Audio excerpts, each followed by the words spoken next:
Грех безответственности.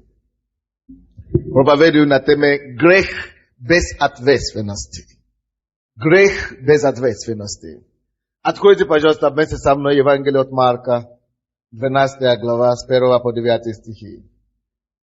Евангелие от Марка, 12 глава, с 1 по 9 стихи.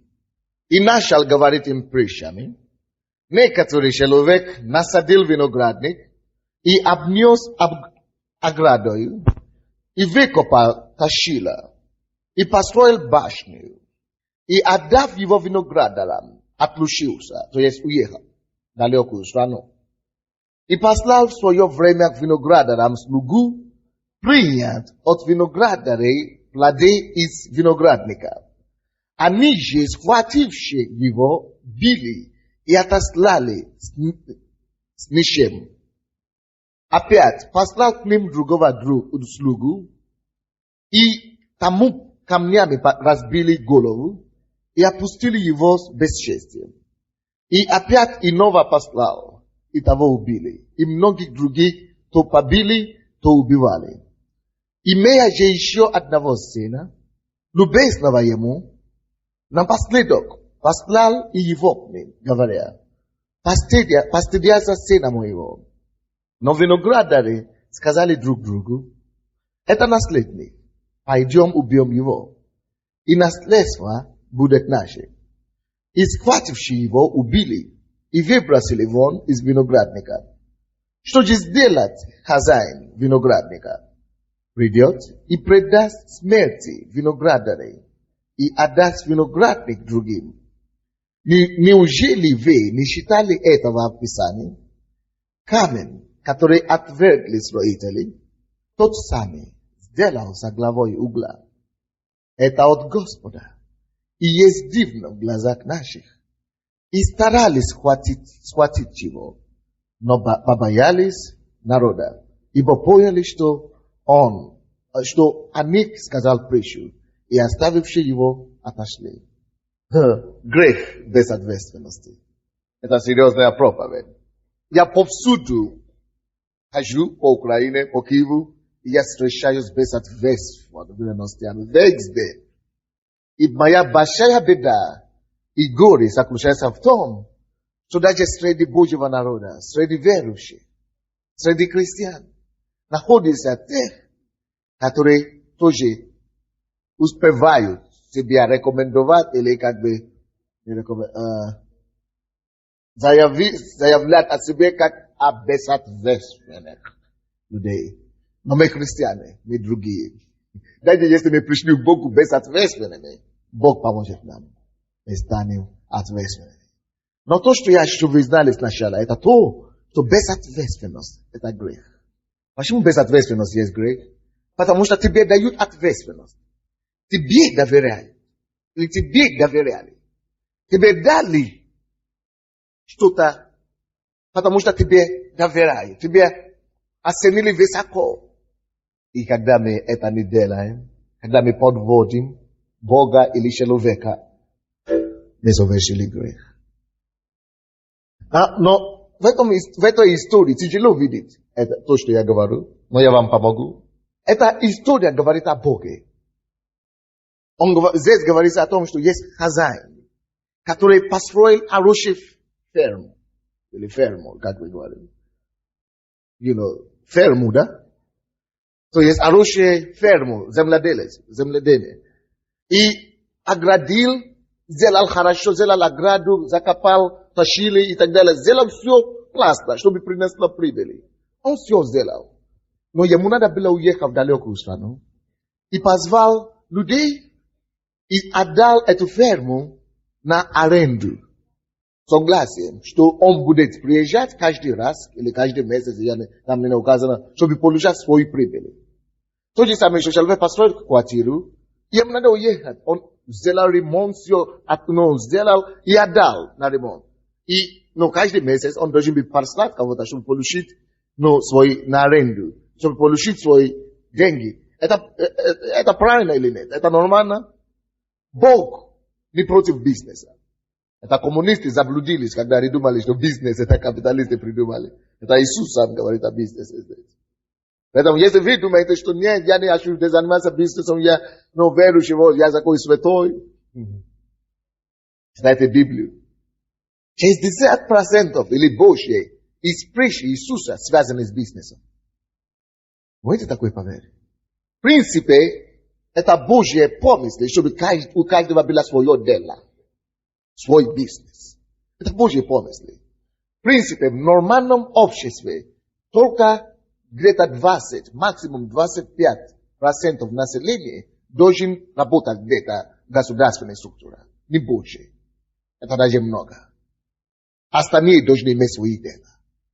Или работать с кем-то, у кого есть дело свое. Но у государства работать где-то на заводе, это ненормально. Так что не думайте, что, я жду работу. Я говорю, почему ты не работаешь? Допустим, у нас в нашей церкви где-то 40% прихожан не работают. Я говорю, почему не работают? Я жду работу. Они пишут какое-то писание в государственное учреждение. Пока государство не даст им работу, они не будут работать. Нет. Божье, тоже память, чтобы ты придумал что-то. Бог каждому дал талант. Ты можешь там вложить, и Бог тебе поможет, если ты христианин, и ты молишься, и полагаешься на Него. Но не об этом речь. Речь просто идет о том, что этот хозяин отдал свое предприятие, свою фирму, арендаторам, или арендаторам, и говорит, что вы будете мне давать деньги. Он доверился им.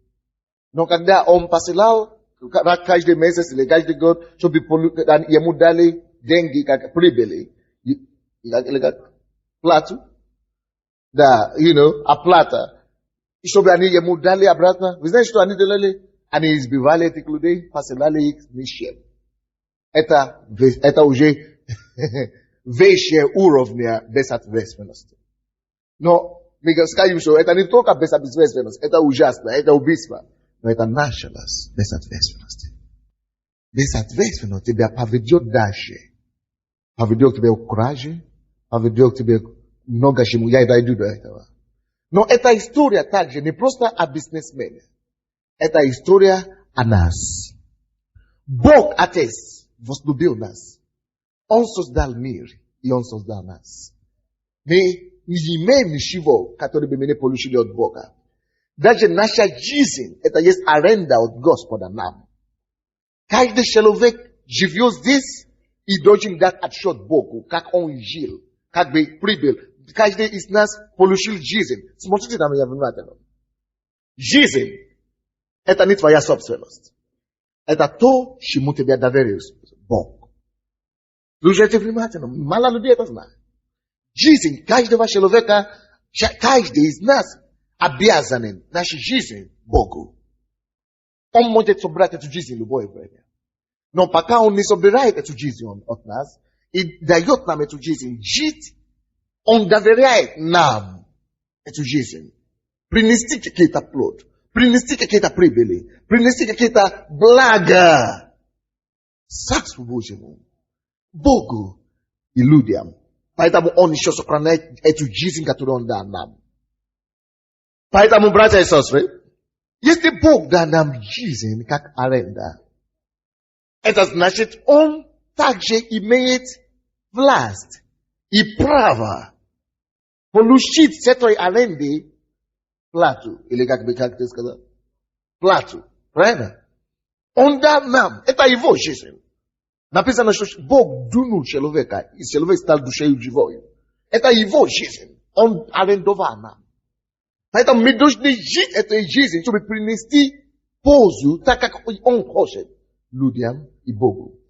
И вы помните, когда Иисуса спросили, положено ли давать налоги государству? Он говорит, не только государству положено давать налоги, он говорит, но и Богу. Он говорит, что дайте Кесару Кесару, дайте Кесарова Кесару, и дайте Божье Богу. То есть, точно таким же образом, как каждый гражданин платит и обязан своему государству оплатить какой-то налоги, таким же образом мы все должны и обязаны перед Богом дать отчет и ответственность и какие-то вещи, отдать Бог имеет право получить доли от нас. Получить какие-то, либо это десятина, либо он, потому что он дан нам эту жизнь. Он арендовал нам эту жизнь, мы обязаны эту жизнь ему. Вот то, что Бог говорит здесь. Что он создал землю и посадил людей туда. И он имеет право получить от людей, что он хочет. И когда он посылал своих пророков, одних мы убивали, люди и убивали их. И потом он послал своего единородного сына. Вы знаете, что это история об Иисусе? Это история об Иисусе. Он послал своего сына единородного, и его вообще еще и убили. Кто это делает? Кто это есть неблагодарные арендаторы? Это мы, это люди. Почему мы неблагодарны? Я никого не убил, я никого не побивал. Каждый человек, который отвергает Евангелие, каждый человек, который не принимает посланника Божьего, он бьет и убивает. То есть тех людей, кого Бог послал, чтобы получить от них пользу, от них оплаты, от них аренды, от них прибыли, которые Богу принадлежит, во-первых. Вы не поняли вы? Мы обязаны Богу. Бог нам дал жизнь. Бог подготовил землю, виноград. Он подготовил земля, планета Земля, прекрасная. Он поставил нам, он дал нам воздух, он дал нам сырье, он дал нам деревья, он дал нам работы, он дал нам силы зарабатывать, он дал нам все то, что мы имеем. И мы обязаны отдать Богу нашу душу и служить Ему своей душой. Поэтому Бог посылает проповедников, Он посылает пророков, Он посылает апостолов. И то, как ты относился и относишься к тем, которые носят тебе Слово Божие, такой ты есть в этой истории. И даже Сына Божьего убили.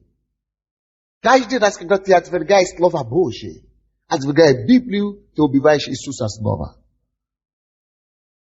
Но не об этом мы будем говорить. Моя проповедь сегодня о грехе безответственности. Давайте посмотрим первый стих еще раз. 12 глава Марка. И начал говорить им притчами, Иисус начал говорить им, что некоторый человек насадил виноградник и обнес оградой. Не только насадил виноградник, но обнес оградой и выкопал, тащила. И построил, не только выкопал, тащила, но даже и башню построил, чтобы защищаться. Это то, что он построил. И отдал его виноградарам и отлучился. Что этот стих говорит нам об этом человеке, который отдал, об этом хозяине? Бог говорит нам об ответственном человеке. Все то, что он делал, говорит о его ответственности, высокой уровне ответственности. Он не просто, как мы делаем, быстро, как-то, по халтура, или как вы говорите. Он не халтуру сделал, дал вам виноград, возьмите и работайте, вы уже сделаете то шило, вы уже вашу построите, я никогда, и побежали раньше. Не. Он корректный человек. Он высокоответственный человек. Он знает, что ему не придется жить там или использовать это виноградник, но он сделал самым лучшим, который может быть. Это говорит о нас. Мы должны быть такие. Бог есть такой. Бог есть ответственный Бог. Мы дети Его. Мы родились от Него. Да, мы были в миру, когда мы не знали Бога. Да, мы были безответственными там. Некоторые из нас, не все были безответственны в миру. И ответственны в миру. Но, может быть, мы были такие в миру. Но когда мы уже приходим к Богу, мы оставляем в миру всякие наши недостатки. Мы оставляем в миру и работаем. Просим, Господь, я хочу быть как ты. Это хозяин ответственный.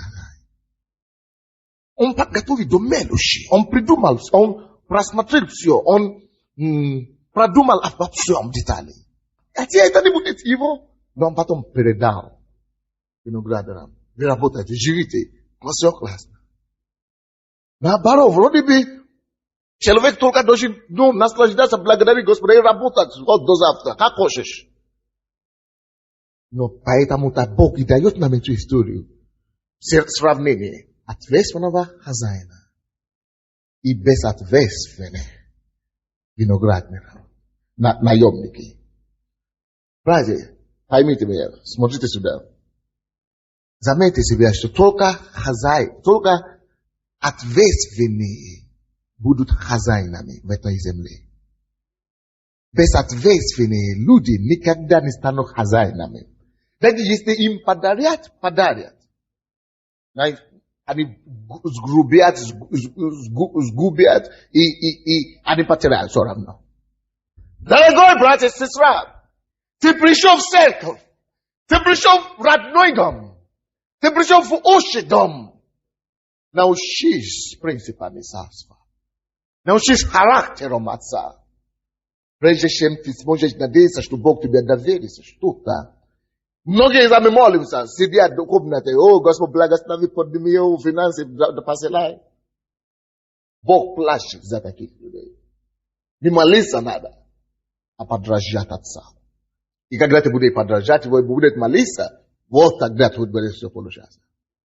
Заметьте себе, что я сказал, только ответственные люди становятся хозяинами или хозяевами.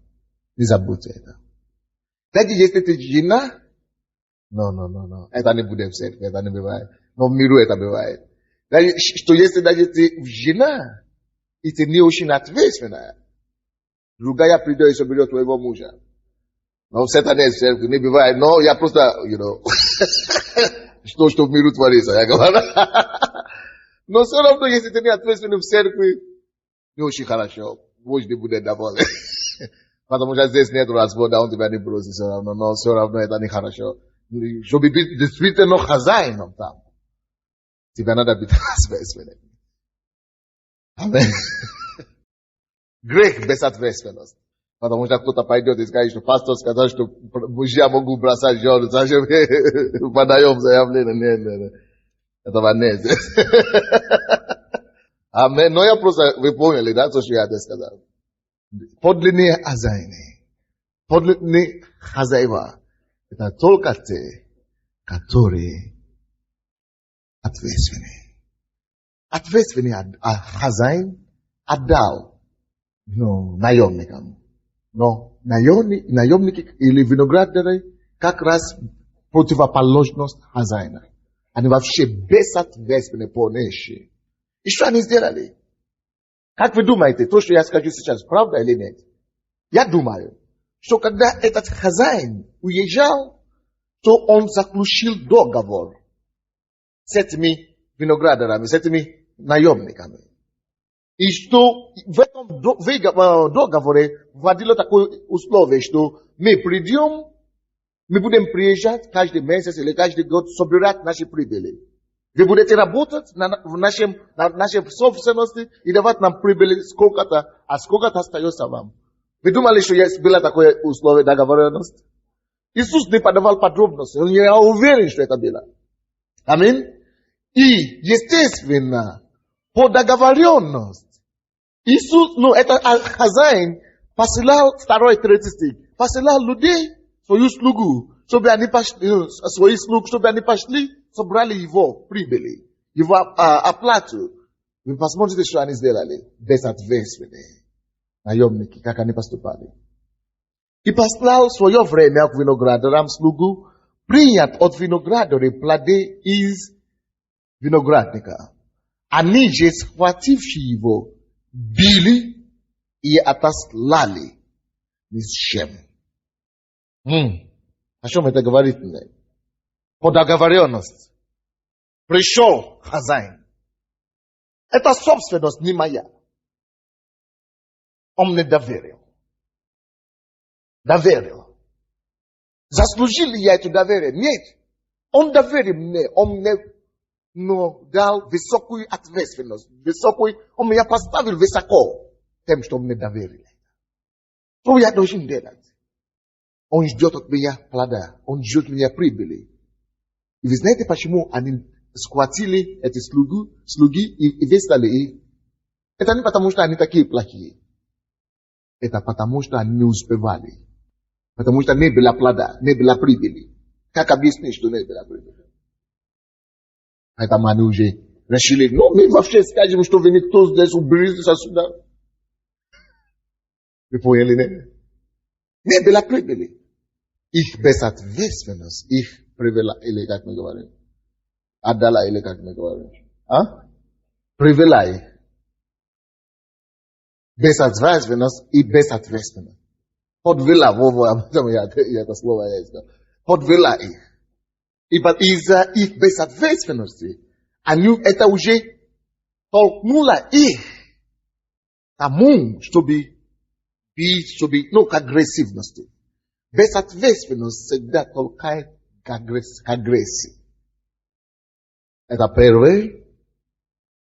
Безответственность всегда толкает к обману. Это то, что мы тоже видим здесь. Они должны были отдать прибыли. А они говорят, нет, ничего, ты вообще никто обманывали. Безответственность в тебе. Братья и сестры, многие из вас, вы смотрите на эту историю как история. Но это история о нас с вами. Каждому из нас доверяют каждый день на работе. Мужья доверяют. Жены доверяют.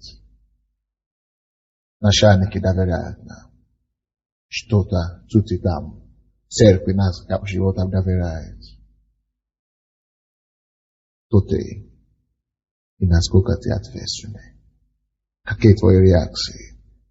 Какое твое сердце? И каково твое отношение? Когда тебе доверяют, что ожидает прежде всего хозяин от тебя? 1 Коринфянам 4:1. 1 Коринфянам 4:2, вернее. 1 Коринфянам 4:2. От домостроителей же. Домостроители — это как от слуги или от работников же, от, наемников же, или, то есть от работников, от людей, кому доверено что-то. От домостроителей же требуется, чтобы каждый, отметьте себе это слово каждый, чтобы каждый оказался верным. От домостроителя, от наемника, от человека, кому чего-то было поручено или доверено. Ожидается, прежде всего, чтобы он был как кем? Верным. Верность. Первое, то, что ожидается от тебя. Когда кто-то что-то тебе доверяет, то, что этот человек ожидает, прежде всего, от тебя. Верность. Верность тебя побудит сделать эту работу добросовестно. Верность тебя побудит держать условия договора. Или как мы говорим, не держать, или какое слово? Сохранить, да? Соблюдать, да. Соблюдать условия договора. Верность. Алло, братья и сестры, смотрите на меня. Я хочу, чтобы сегодняшнего дня у каждого члена и прихожанина нашей церкви слово веры, чтобы у вас стало и восстало у вас высокое чувство ответственности. Алло, слушайте. Поставь себе высоко. Вы здесь? Что я домостроитель. Я не могу себе позволить. Не просто хозяина предать, или как мы говорим, не предать, а подвести хозяина, особенно в Фарес, слушайте меня. Не просто хозяина подвести. Я не могу себе позволить подвести самого себя. Я стою высоко. Я стою высоко. Я домостроитель Божий. Я человек Божий. Я христианин. Я дитё царства. Мы должны быть лучше. Мы должны быть лучше всех. От домостроителей же, прежде всего, больше, чем чего-нибудь, от домостроителей же Trebuie să верность. Este кто-то, чего-то тебе доверяет. Ну, хоть ты умрешь. Ну, не подведи себя. Это уже на второй плане не подвести хозяина. А на третьем плане не подвести Бога. Но подвести себя высоко. Слушай, неверность истекает, вы знаете с чего? Из того, что не хватает порой самооценка самому себе. У нас должна быть высокая самооценка себе.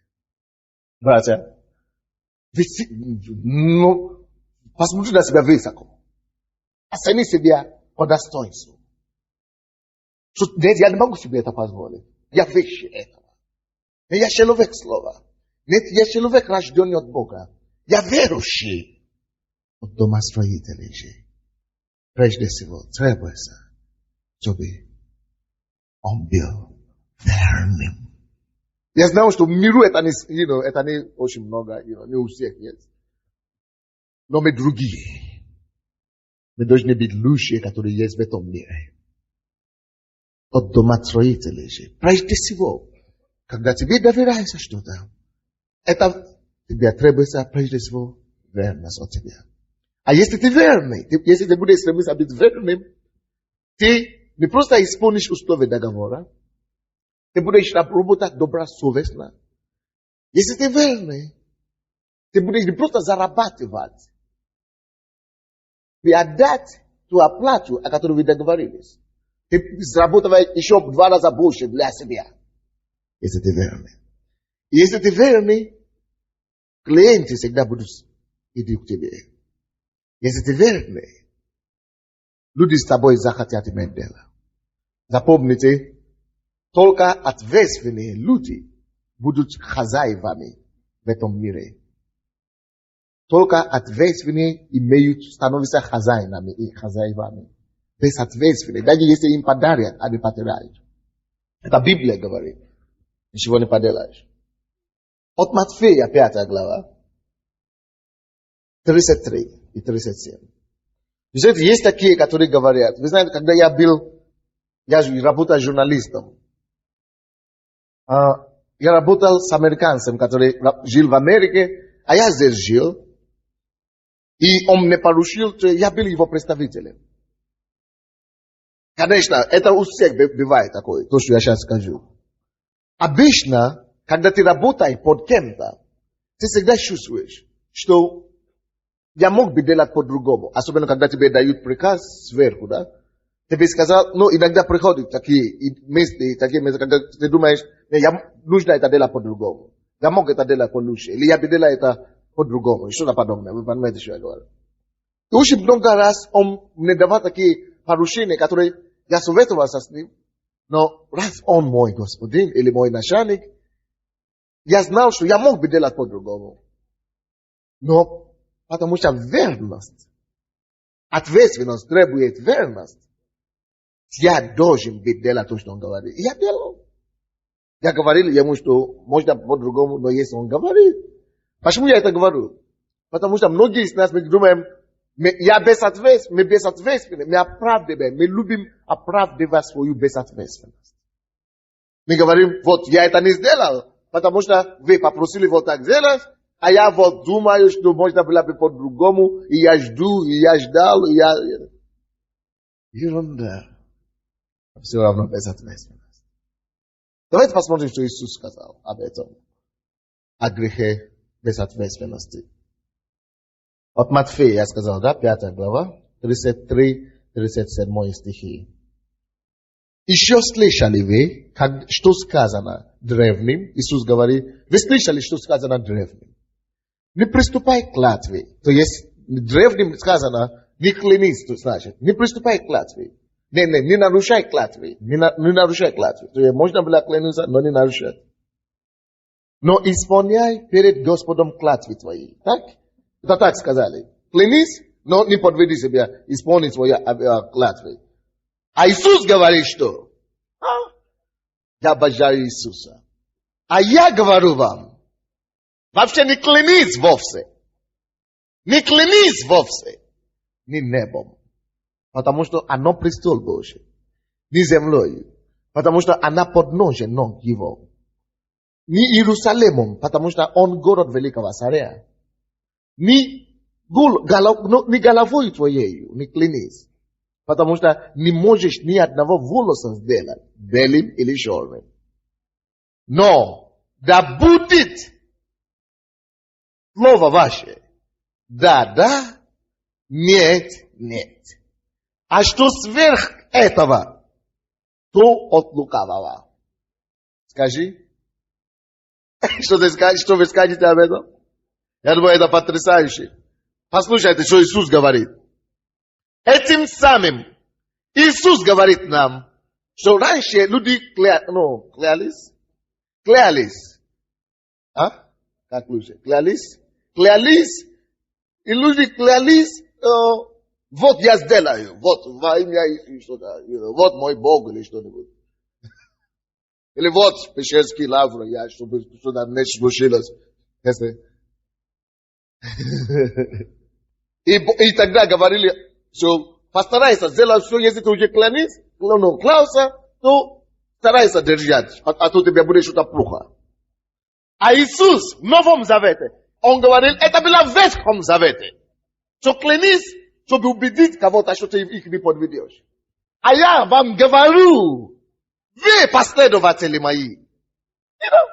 Очнитесь, братья и сестры, мы христиане. Мы вышли из мира. Мы спасены. Однажды я говорил верующим, что я не лгу. Я не помню, когда я последний раз солгал. Я просто не помню. И не могу лгать. Они мне сказали, ты что, серьезно? Я верующий. Мы христиане. Иисус говорит христианам, последователям своим. И говорит, это в миру, это раньше, это для тех, которые идут в ад. Пускай они клянутся друг другу, чтобы поверить друг друга. Но слушай, вообще вам не надо кляниться.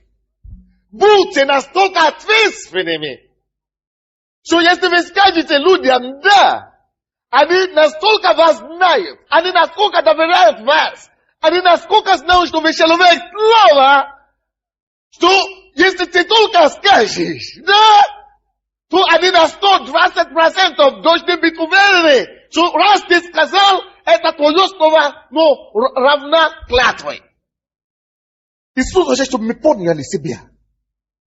Настолько, до такой уровня, чтобы быть настолько ответственными, что людям нужно было, чтобы было тяжело людям взять от нас даже слово «да» или «нет». Что если мы скажем это «да», чтобы все знали, что он сказал «да».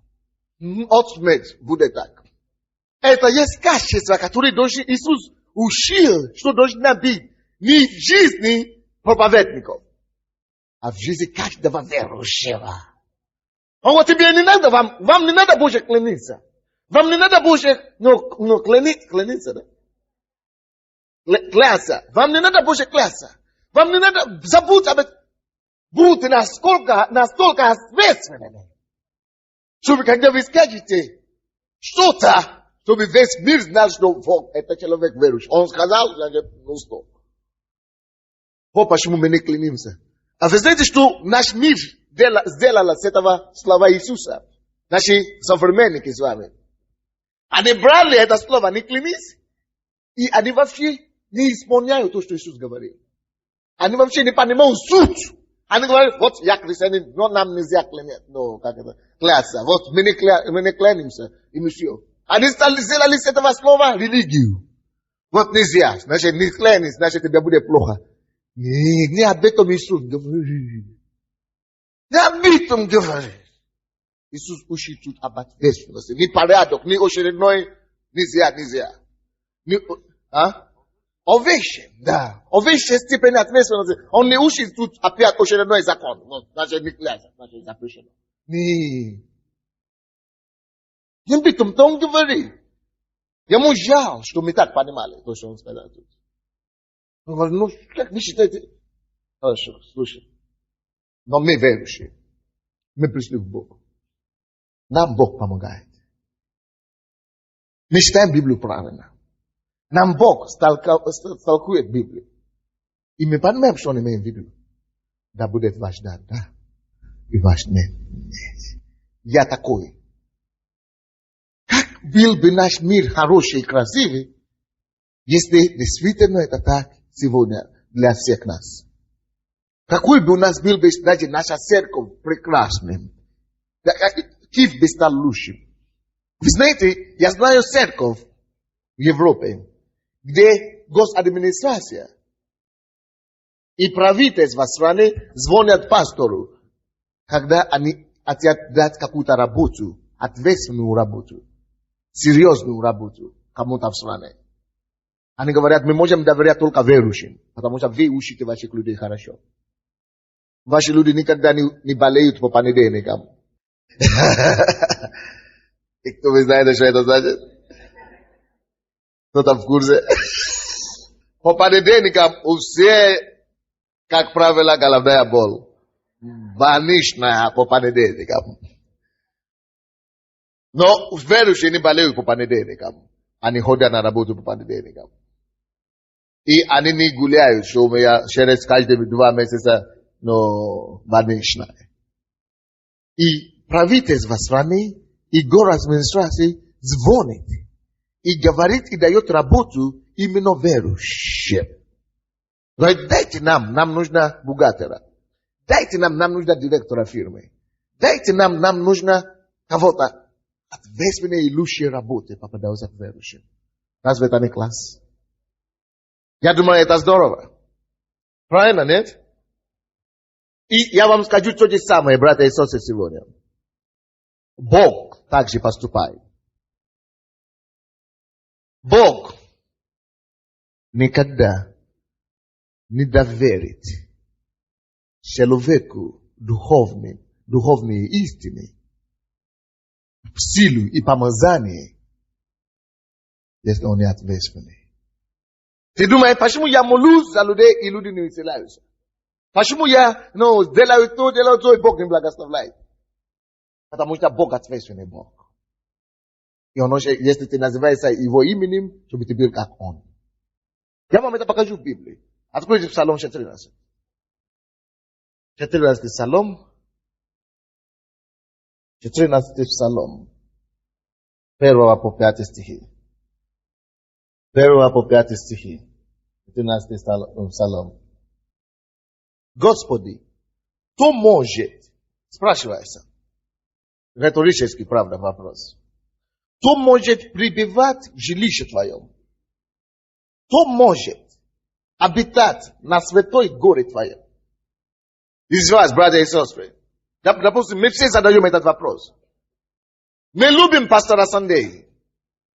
Мы любим Бенихина. Мы любим их помазание. Мы любим их силы. О, если бы у меня такая сила. О, если бы у меня такое помазание. О, если бы у меня такая. Чтобы это иметь, просто надо быть на горе Господне. И поэтому задается вопрос. Кто может пребывать в жилище твоем? Кто может обитать на святой горе твоей? Задается вопрос. Что может? Кто это может? Мы говорим, верующих много. А почему таких помазанников мало? Кто может обитать на святой горе твоей? Кто может жить в жилище твоем? И говорится, тот, кто ходит непорочно и делает правду, и говорит истину в сердце своем. Не просто наружу говорит истину, а то, что он говорит наружу, соответственно его сердцу, то, что у него в сердце. То не клевещет языком своим, не делает ближнему своему зла и не принимает поношение на ближнего своего. Тот, в глазах которого презрен отверженный, он милует отверженный, но который боящийся Господа славит, то клянется на свой вред и не изменится, и не изменяет. А здесь написано, то клянется, а тебя злому и не изменяет. В оригинале не так написано. Вот поэтому, Да, в другом переводе имеется в виду, кто клянет в ущерб себе и все равно не изменяет. Вы знаете, это тяжело делать. Написано, такой человек может подняться на гору Господи. То даже отец, то, что он обещал делать. То он клялся, это в ущерб себе даже. То есть, ему не выгодно стало, но потому что он дал слово. Потому что он клялся. Потому что он сказал закон. Вот, тот может жить в жилище Господа и подняться на горе Господне. Бог таким Бог набирает.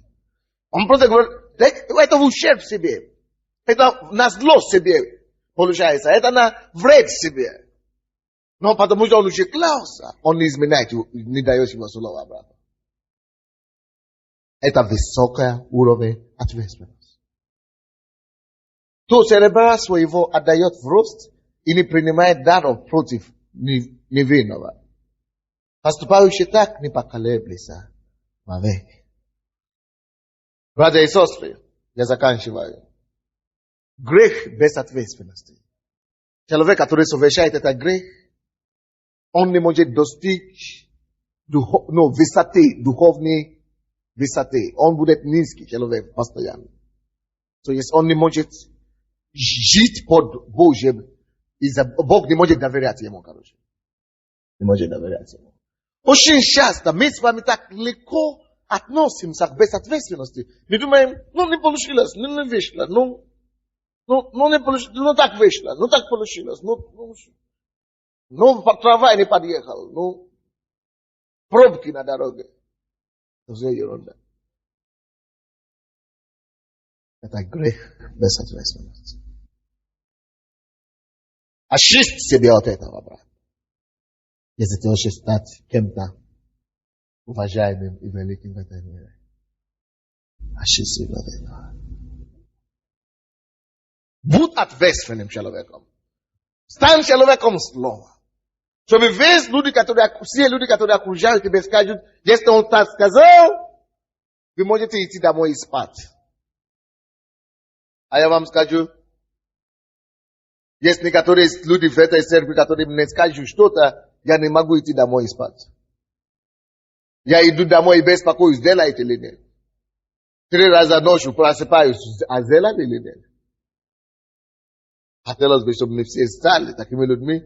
Что я сказал, этот сказал? Без проблем. Я могу даже не вспоминать об этом все. Я могу идти и спать. Спросите те, которые возле меня. Когда кто-то мне говорит, кто-то обещал что-то делать, звоните ему. Напомните. И говорит, что делайте это 3 раза минимум. Я обнаружил на Украине, что пока ты не сделаешь 3 раза.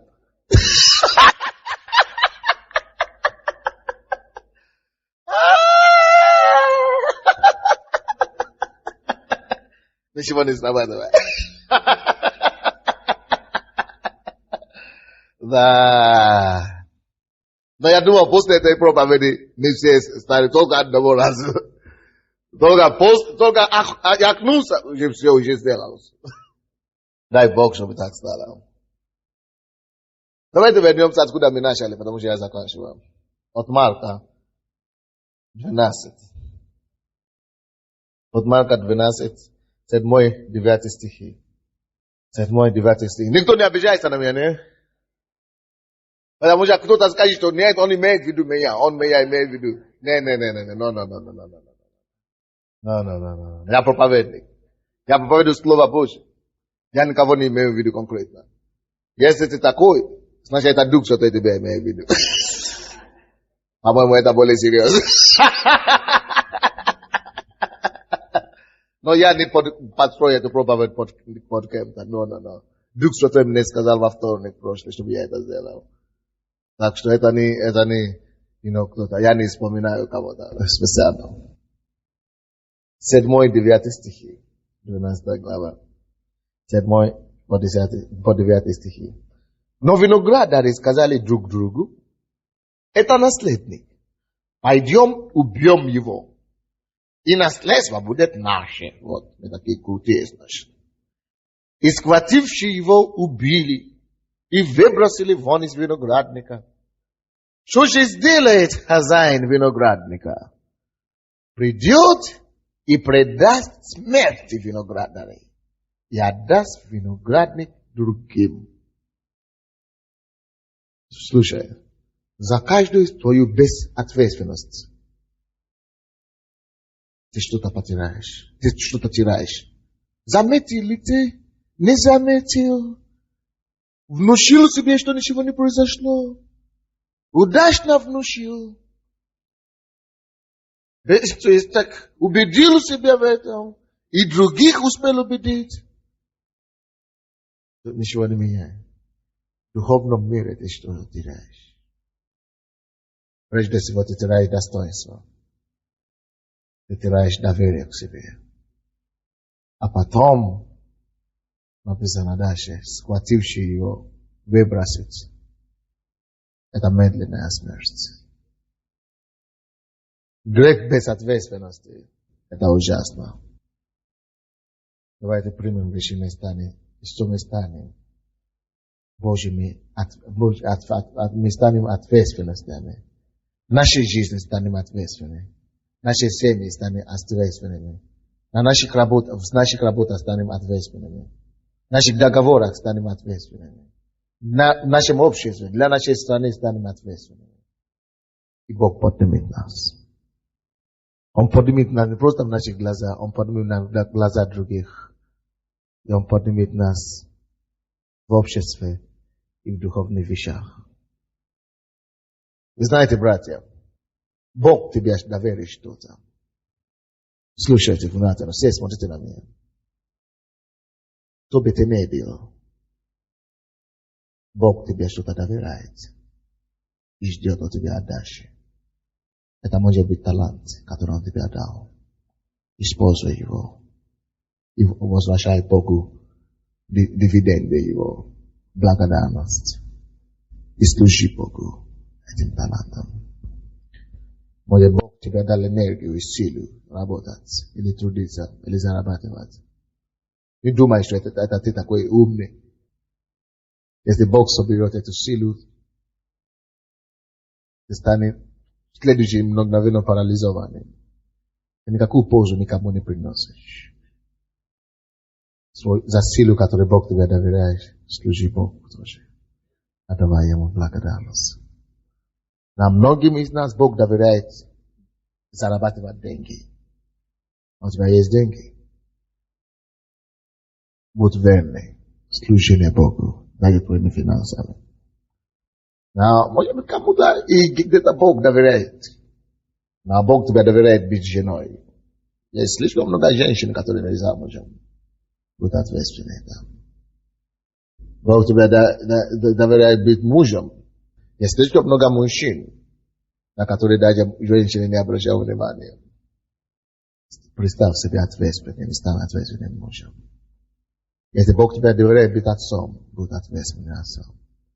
Если Бог тебе дал родителей, Он дал тебе власть и привилегию быть ребенком кого-то, будь ответственным ребенком. Не только папа спросит у тебя или мама. Бог еще спросит у тебя. Месяц или два назад Бог пришел ко мне во сне.